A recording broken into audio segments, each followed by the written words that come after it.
बच्चों, इस वीडियो में हम करेंगे class 10th pair of linear equations two variables का बेटा एक बहुत ही इंपॉर्टेंट क्वेश्चन जो कि बेस्ड है अपस्ट्रीम और डाउनस्ट्रीम पर। तो बेटा इस क्वेश्चन को करने से पहले हमें ये समझना पड़ेगा कि अपस्ट्रीम और डाउनस्ट्रीम क्या होता है। देखिए बेटा, अपस्ट्रीम और डाउनस्ट्रीम क्या होता है उसको समझते हैं। जरा ध्यान से देखिए बेटा, जैसे मान के चलिए ये कोई नदी है, ये आपकी कोई नदी है और नदी में पानी जो है वो इस डायरेक्शन में फ्लो कर रहा है, इस डायरेक्शन में फ्लो कर रहा है। और आप नदी में जाते हैं बोट लेके और आप क्या करते हैं, नदी की डायरेक्शन में ही फ्लो करना शुरू कर देते हैं। मतलब जिस डायरेक्शन में नदी फ्लो कर रही है आप बोट लेके उसी डायरेक्शन में जाते हैं।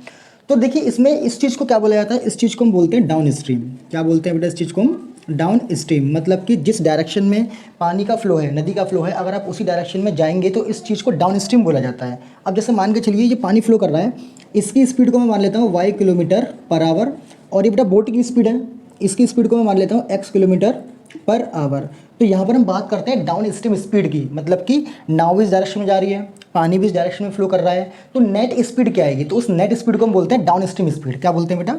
Down stream speed. क्या बोलेंगे? Down stream speed. अब डाउन स्ट्रीम स्पीड कैसे निकालते हैं? कुछ नहीं करते, बोट की स्पीड को और स्ट्रीम की स्पीड को ऐड कर देते हैं। मतलब कितनी हो जाएगी जी? x + y kilometre per our. तो डाउन स्ट्रीम स्पीड कैसे निकालनी है? बोट की स्पीड और पानी की स्पीड दोनों को ऐड कर देना। अब बात करेंगे अप स्ट्रीम की। अप स्ट्रीम क्या होता है?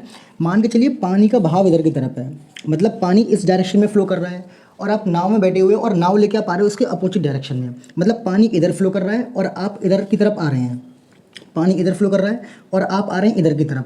तो इसको बेटा बोला जाता है अप स्ट्रीम। इसको क्या बोलते हैं हम? अप स्ट्रीम इसको बोला जाता है।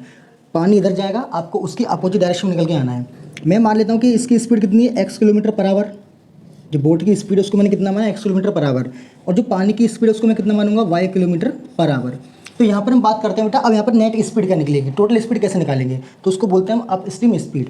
तो अप स्ट्रीम स्पीड कैसे निकालेंगे हम? अप स्ट्रीम स्पीड निकालने के लिए हम क्या करते हैं, हम हमेशा क्या करेंगे, बोट की स्पीड में से पानी की स्पीड को माइनस कर देंगे। ऐसा क्यों करेंगे भाई कि बोट की स्पीड में से पानी की स्पीड को क्यों माइनस करना है? बेटा ऐसा इसीलिए, अगर इस पानी की स्पीड ज़्यादा हो जाएगी और बोट की स्पीड कम रह जाएगी तो ये बोट को अपने संग बहा के ले जाएगी। तो अगर बोट की स्पीड ज़्यादा होगी तभी तो पानी को क्रॉस कर पाएगी इस तरीके से। तो ये कॉन्सेप्ट है इसमें कि डाउन स्ट्रीम क्या होता है बेटा, इसमें अप स्ट्रीम क्या होता है। इसमें बात करेंगे हम डाउन स्ट्रीम स्पीड की, इसमें बात करेंगे बेटा हम अप स्ट्रीम स्पीड की। इतना समझने के बाद बेटा इस क्वेश्चन को करेंगे। अब जरा ध्यान से देखिएगा बेटा, क्वेश्चन में क्या बोला गया है, क्वेश्चन को पढ़ना बहुत ज़रूरी है, उसके बाद हम इसमें आगे बढ़ जाएंगे। आइए देखते हैं क्वेश्चन क्या कह रहा है। क्वेश्चन कह रहा है अ boat goes 30 kilometre up stream. एक बोट है जो 30 किलोमीटर अप स्ट्रीम जाती है and 44 kilometre down stream in 10 hours. अब जरा मेरे पास सोचिए आप, एक बोट है जो 30 किलोमीटर अप स्ट्रीम जाती है, तो अप स्ट्रीम जाने में उसे कुछ ना कुछ टाइम लगेगा, और 44 किलोमीटर जाती है डाउन स्ट्रीम, और डाउन स्ट्रीम जाने में भी उसे कुछ ना कुछ टाइम लगेगा। तो जो टोटल टाइम है अप स्ट्रीम और डाउन स्ट्रीम का वो कितना दिया हुआ बेटा? 10 घंटा दिया हुआ है इन 13 आवर्स। अब 13 घंटे में, 13 घंटे में बेटा वो 40 किलोमीटर जाती है अप स्ट्रीम और 55 किलोमीटर जाती है डाउन स्ट्रीम। मतलब कि 40 किलोमीटर अप स्ट्रीम जाने में कुछ ना कुछ टाइम लगेगा और 55 किलोमीटर डाउन स्ट्रीम जाने में कुछ ना कुछ टाइम लगेगा। तो दोनों का टाइम आपको कितना दिया हुआ है? 13 घंटा दिया हुआ है। तो आपको क्या बताना है? Determine the speed of the stream and that of the boat in the still water. अब देखिए इसमें क्या मानेंगे हम, मैं मान लूँगा let the speed of boat and stream be x kilometre per hour and y kilometre per hour. मैंने क्या माना, जो बोट की स्पीड है उसको मैंने x किलोमीटर पर आवर माना है और स्ट्रीम की स्पीड को मैंने क्या माना? y kilometre per our. अब ज़रा ध्यान से देखिएगा, आप जानते हैं बेटा स्पीड क्या होता है? स्पीड होती है डिस्टेंस अपॉन टाइम। तो अगर यहाँ से मैं टाइम निकालूंगा तो टाइम का फॉर्मूला बेटा क्या हो जाएगा? टाइम हो जाएगा आपका डिस्टेंस अपॉन में स्पीड। अब इस फॉर्मूले का बेटा हम यूज़ करेंगे। टाइम क्या होता है? Distance upon speed. अब जरा ध्यान से देखिएगा बेटा, पहली बात मैं यहाँ पे ये बात करने वाला हूँ कि जो अप स्ट्रीम स्पीड होगी वो क्या होगी? अप स्ट्रीम स्पीड होगी वो क्या होगी? अप स्ट्रीम स्पीड आपकी हो जाएगी बेटा x - y kilometre per our. और डाउन स्ट्रीम स्पीड कितनी हो जाएगी बेटा आपकी? डाउन स्ट्रीम स्पीड जो होगी वो कितनी हो जाएगी बेटा आपकी?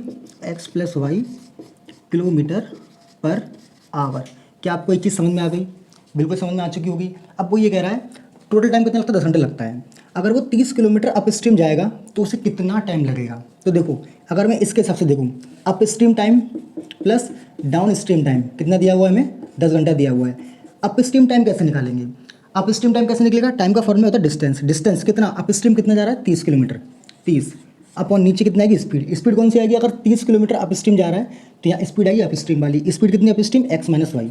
x - y plus down stream time कैसे निकालेंगे, डिस्टेंस अपॉन स्पीड, डिस्टेंस कितनी है 44, स्पीड कितनी downstream x plus y is equals to 10, ये आपकी बन जाएगी पहली इक्वेशन। ऐसे ही आप बना सकते हो दूसरी इक्वेशन, 40 किलोमीटर जा रहा है अप स्ट्रीम तो 40 upon x minus y plus 55 जा रहा है डाउन स्ट्रीम तो 55 upon x plus y is equals to कितना बेटा 13 घंटे लग रहे हैं, ये बन गई दूसरी इक्वेशन। अब कुछ नहीं करना, आपको इन दोनों को सॉल्व करके यहाँ से एक्स और वाई निकालना है, बहुत ही आसान है। देखिए बेटा पहली इक्वेशन दूसरी इक्वेशन, मैं क्या करता हूँ इस वाले टर्म को सेम कर लेता हूँ, जो ये वाला टर्म है ना पहला टर्म इसको सेम कर लेता हूँ, इसको मल्टीप्लाई कर लेता हूँ 4 से और बेटा मैं इसको मल्टीप्लाई कर लेता हूँ 3 से। ऐसा करने पर क्या होगा कि ये 120 बन जाएगा और ये भी 120 बन जाएगा, कट जाएगा ये, तो देखते हैं क्या मिलेगा। मल्टीप्लाई करूँगा तो कितना हो जाएगा आपका बेटा 120 upon x minus y plus देखो 4 4 जो हो जाएगा 16 और 16 17 176 upon x plus y is equals to 40। ठीक है, अब इसको इससे मल्टीप्लाई करेंगे 120 upon x minus y plus multiply कर लो 5 से 15 15 की 5 10 लगे तो 165 अपॉन में x plus y is equals to कितना हो जाएगा 39। अब बेटा माइनस कर लेंगे, ये माइनस और ये माइनस, इससे पूरा कट जाएगा ये। तो यहाँ से देखो इसमें से देखो ये माइनस लगा हुआ है तो इसमें इसको माइनस करेंगे 176 माइनस 165 अपॉन में आएगा x plus y is equals to 1, minus करेंगे कितना हो जाएगा 5 6 में से 5 बचेगा 1 11, तो यहाँ से एक्स प्लस वाई की वैल्यू कितनी मिल जाएगी आपको बेटा 11 मिल जाएगी। एक बार एक्स प्लस वाई की वैल्यू 11 मिल गई फिर तो आसान हो जाएगा ये। अब इस वैल्यू को आपको रखना बेटा यहाँ रख लो चाहे यहाँ रख लो, कहीं भी रख लो, मैं इस वैल्यू को यहाँ रख लेता हूँ तो 30 अपॉन में x minus y plus 44 upon में 11 इज इक्वल्स टू 10, इससे कटेगा ये 4 बार, माइनस कर देंगे तो कितना हो जाएगा इधर 6, तो 30 अपॉन एक्स माइनस वाई कितना हो जाएगा ये 6 1 जा 6 6 5 जा, तो यहाँ से x माइनस वाई कितना मिल जाएगा आपको बेटा 5 मिल जाएगा।